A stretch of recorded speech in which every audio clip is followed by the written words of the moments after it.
If you ask someone who knows anything about MBTI personalities, who is the smartest and most complex personality type, chances are you'll get the architect, or as the type indicator calls them, the INTJ.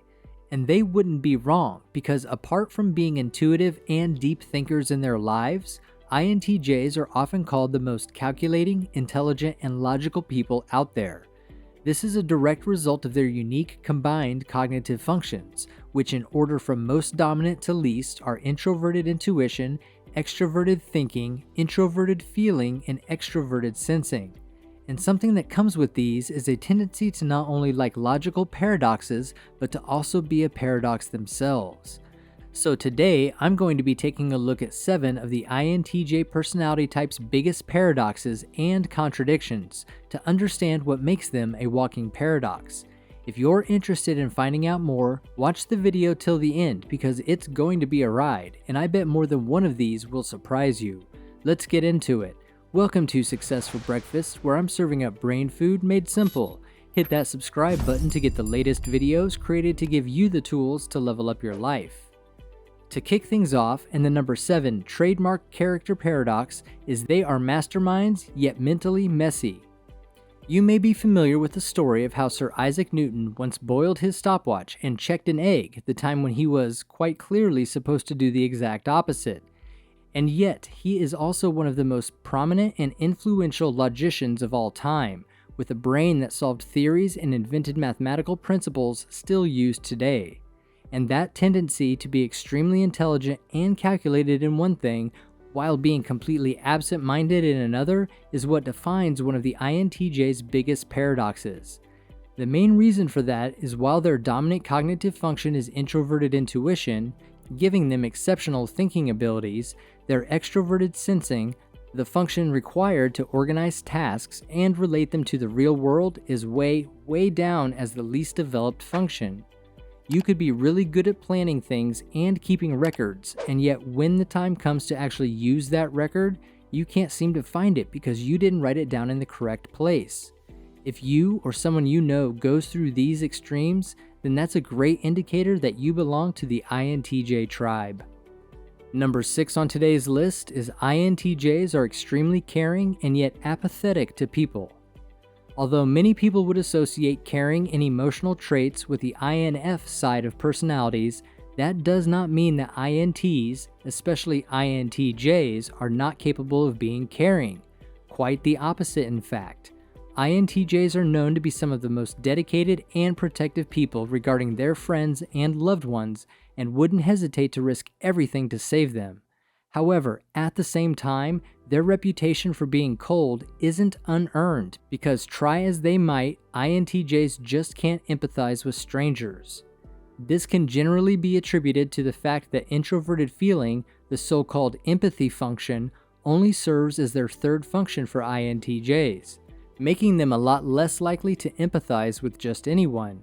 Where an INFP would be crying listening to the story of a mistreated child, for instance, an INTJ might not be able to fully relate or even care. And that fundamental contrast between extreme care for loved ones and coldness to the matters of the general public and kindness is another reason why INTJs are considered to be paradoxes.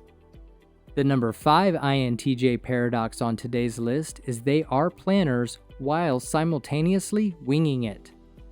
From the simple fact that they're called architects, it's not a far leap to assume the fact that INTJs are something of the long-term planning type. And wouldn't you know it, the assumptions hold true. Be it a work project, an exam preparation, or just general life choices, INTJs have everything covered. They'll have a mental itinerary, a checklist of important items, and one or even multiple backup plans in case things go sideways. And yet, if you have ever been around an INTJ, you'll know that there are many instances when no matter how confident they act, they clearly have no idea what's going on. The reason for that is even though they are good at planning and prefer to do it themselves, if during the execution they find a better alternative, they won't hesitate to abandon their original plan and try that instead. Not only that, but even when they do plan, they will always leave some things to solve in the moment. This all comes down to 2 of their most significant cognitive functions, the dominant introverted intuition, which helps them plan ahead and be mindful, and their secondary function of extroverted thinking, which makes them capable of quickly handling suddenly arising problems with little to no effort. If you've gotten some value from this video so far, please show your appreciation and hit that like button. That signals YouTube that you think other people could benefit from this video too. Next up, and number 4 today, is INTJs are self-confident while also being extreme overthinkers.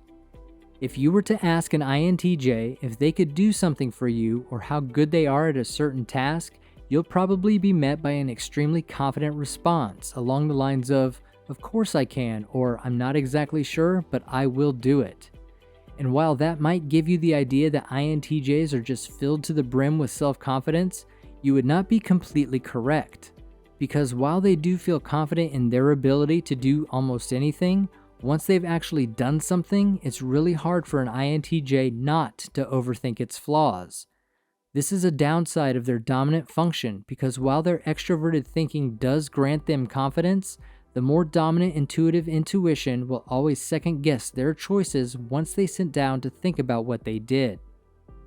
Starting today's top 3 INTJ paradoxes is they don't care about what people think and still mind their own business.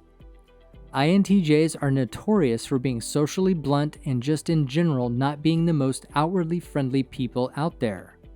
And the reason for that is simply the fact that to them what matters most are the logical implications of things, not the social implications. Now that's good and all, but often people mistake that for generally being a jerk, when that couldn't be further from the truth. Because while an INTJ might be loose with social rules when it suits them, if the breaking of the rule may cause friction with people, they will try to avoid that. And again, their dominant and third functions come into play here. Because their feeling is introverted, it allows them to ignore side glances. Their intuition is always there to stop them from going too far. In the runner-up spot is INTJs feel emotions without showing them.